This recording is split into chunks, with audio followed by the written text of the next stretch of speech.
So I'm going to show you how to change out the brake pads on a Chevy Trailblazer, Buick Rainer, Oldsmobile Bravada, and a GMC Envoy between the years of 2002 and 2009. So, first thing you're going to want to do is put a jack or a jack stand underneath. And you're going to want to put a piece of wood there, but make sure to do it on the metal or the metal body and not on the, metal, not on the body, because that will cause some damage. So you're going to set it right there. So now I'm going to pop the cap off. And then we're going to get out a 19mm lug wrench or socket. Lug wrench is best for this. I'm going to take off these pieces, so it's going to be a little hard, so I'm going to have to put some more effort onto the left side. I have a quick tip about the lug nuts is you want to do them across. You don't want to do them like each one by one. You want to do them top, bottom, and then want to do them side, side, or this way, that way. Don't do them 1, 2, like that. So, this a little quick tip for you. Some people don't know. And I go that out.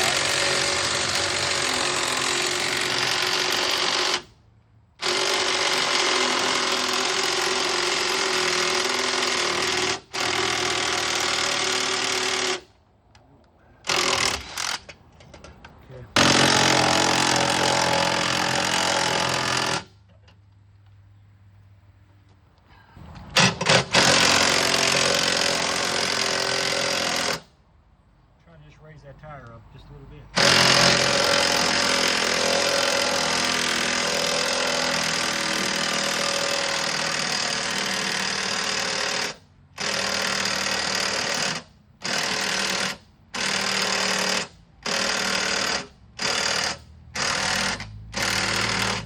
Okay, so now, you know what, put the jack stand down there just because you never know if that thing's gonna move and...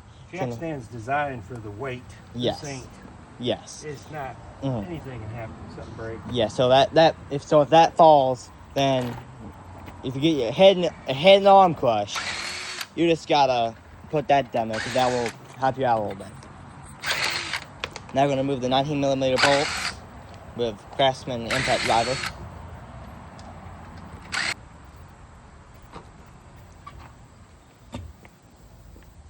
Now we're gonna move these massive 4-wheel drive tires. Those are pretty heavy, so you gotta be careful when you're moving them because those can tilt back and they'll hurt. So now we're gonna put some grease on the side of the Penetrating oil. Yeah, we're gonna put some penetrating oil on the On a 14mm caliper bolt. yes, 14mm caliber bolt in there. So we're gonna use a socket wrench, yeah. Now we're gonna wanna pull those notches with a flathead screwdriver. That's your And there goes the brake caliper. And there's the piston. And there's a top half and a bottom half. yes. That's what you call the piston. That's what pushes when you hit the brake. Yes.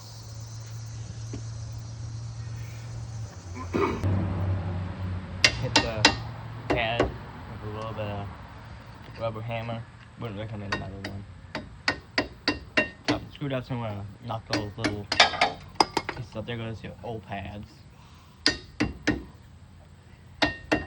You gotta be careful with the rotor. You don't want to scratch up the rotor. Yes, because these rotors aren't that bad.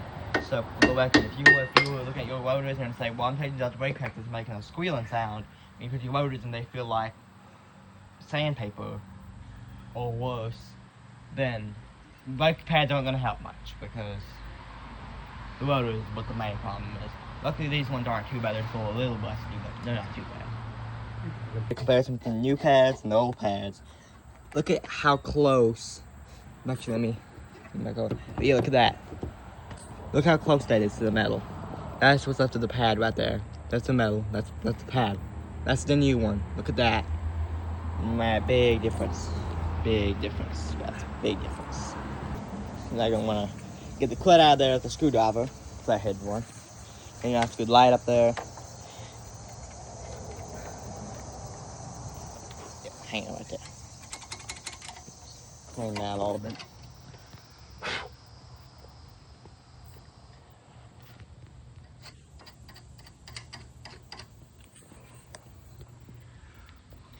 Now you're gonna want to put some grease on that part. Makes the connection a little bit better. Connect the brake pad connector piece, I guess you can call it. Match them in there. Nice and good.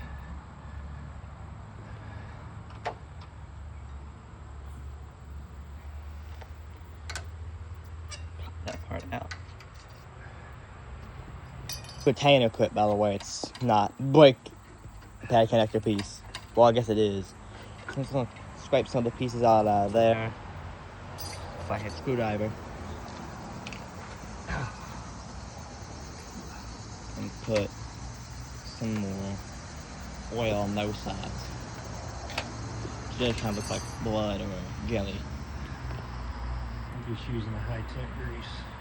Yes, that's what it is. You can use regular black automotive grease. They got different ones. These things do get hot. Yes, they definitely do.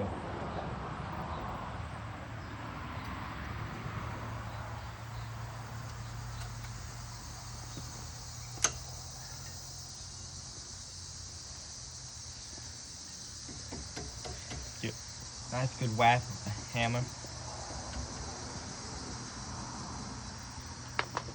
Grease in there.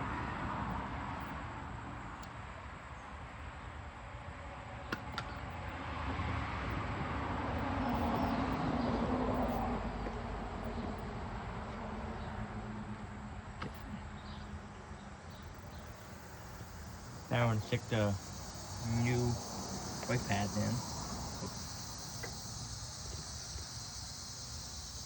Snap into place.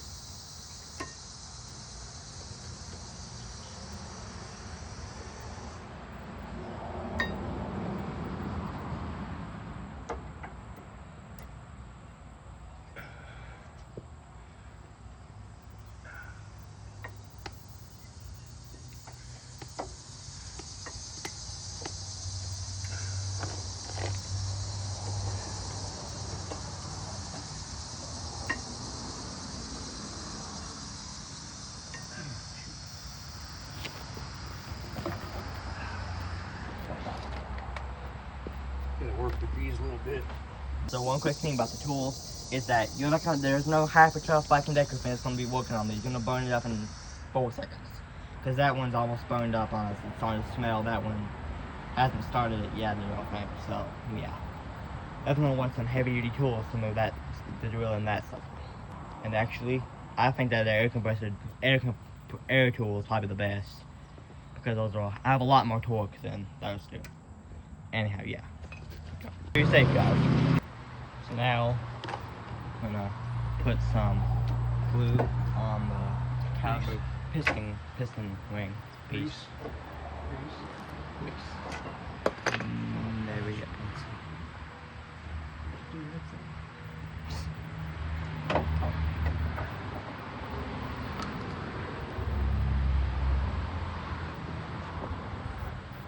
Pad. Stop for that.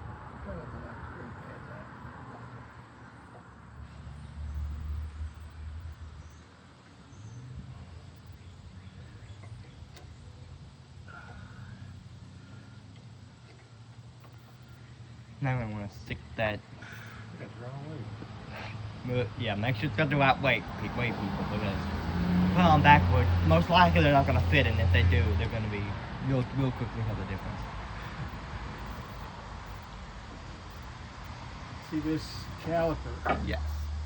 See this one? Yeah. This thing holds these together. Uh-huh. I just trying to get this piston pushed in. Now you're going to get out your big grip. Unfortunately, it'll make me. Tighten that up with the C-clamp. I'll make sure it don't fall. See, my papa's a Polak. No.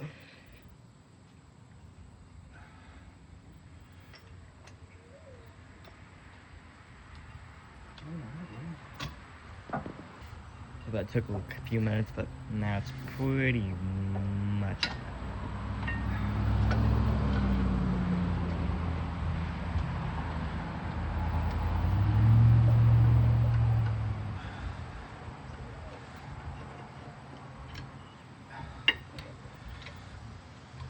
There goes the C-clamp.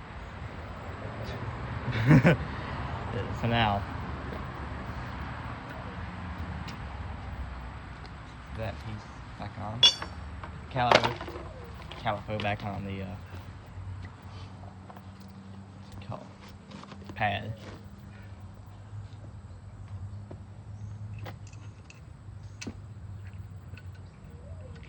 Connect the brake lines.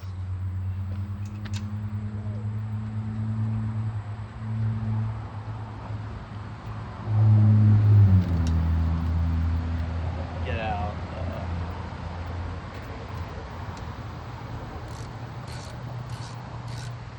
14 millimeter. A 14 millimeter socket to tie that sucker in. Same with the bottom. As you can see. Everything can be a little bit difficult. It should. See inside here, there's a slide rod. Yes. So it should slide. Some people, I know some new people say, it shouldn't slide, it shouldn't slide. Oh yeah, now the bike, they don't work right.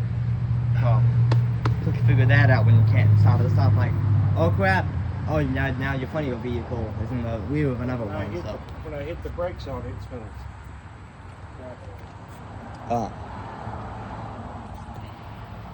So when you hit the brakes, that piece, hopefully,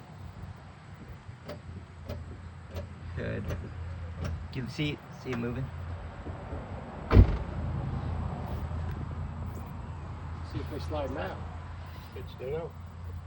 And now they don't slide. So that's good. That means that you click the thing. So you want to check that. So just press the brake pedal a few times, and if they don't tighten up or you cannot slide on them, that's bad. That's why you have to know that. So always do the big picture. Just look around it because there's a brake kind of busted. We got some issues going on Yeah. here. Like I don't look too good. That's our bumper pad. Yes. They put this here so it don't hit right on the frame. This is your frame. And that's addition so it doesn't hit that. Frame don't look too good. Frame's fine, but the rubber mount. Yeah. I don't know what you call it. It's kind of bumper frame protector, and then these are your shocks. This is what's bad. Yeah, because people, if you don't know, this particular vehicle sinks way down in the back because their suspension, which is junky anyway, which includes the ride, is real bouncy now, so not too comfortable anymore. This cost $40,000 back in 2007. This is top notch, but it's been sitting around for years and not been maintained. Yes. Yeah, that's what we're doing now. We're maintaining, baby. Yeah. Come on, get you some of this. Yeah. Put that tire back on, and this particular one has the 4.2 liter Vortec inline six, which is a pretty good engine, but it's really hard to work on. And expensive to fix, so there's some used vehicle buyer things there. So these tires are really heavy, so you want to make sure they also line that up. Just gonna tap the bolts on. I'm gonna do crisscross. That's what I'm gonna show you here in a second.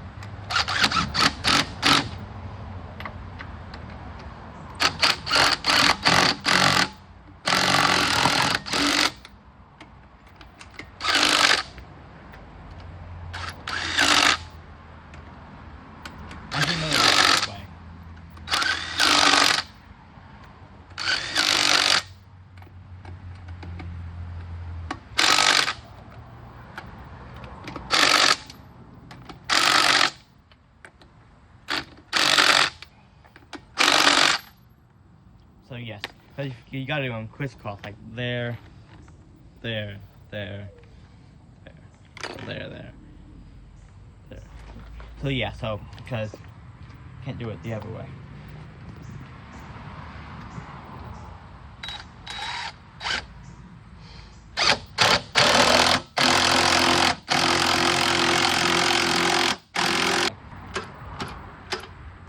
Well, battery in the Craftsman died, so now we're going to use the old bow stitch to put it back up, because we were charging that battery while we were doing this outside. So we're trading batteries. Like this battery would die, we charge it up, and then we'd use the Craftsman there, and then when the Craftsman would die, we'd use this one. And some people say, well, I mean, you could have no battery. Well, no, sometimes you forget how to, if we forget to get it, so it's like real scenario, so you gotta use what you have.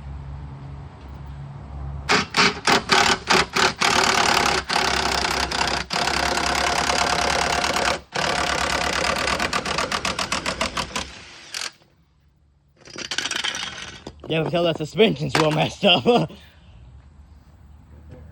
Oh yeah. It's slow.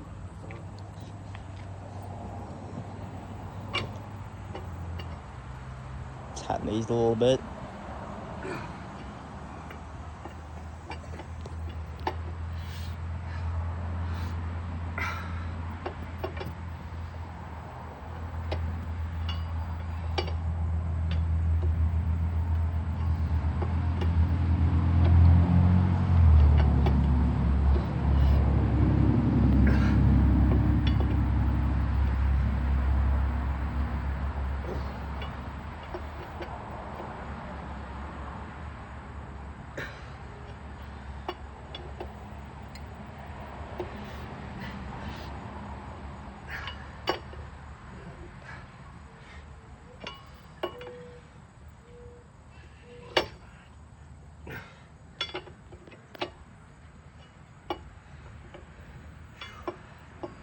Snap the cap back on. And now, and now we're gonna take it for a test drive. So that's how you change the brake pads without spending $300 at a shop, or most likely $500 at a shop, $600. So that's how you change them at home. So I believe, according to my dad, each one of these brake pads, or like each box of them, is about 50, 60 bucks. So pretty cheap. So it's been about 110 bucks in total. So pretty good deal. So see how good it rides, and maybe catch up on you later. So please subscribe, leave comments, and I really hope that helps you out with a Buick Rainer / Chevy Trailblazer or GMC Envoy. Oldsmobile Bravada if you have one of the rare ones. And please subscribe, leave comments, and always, there's your dinner.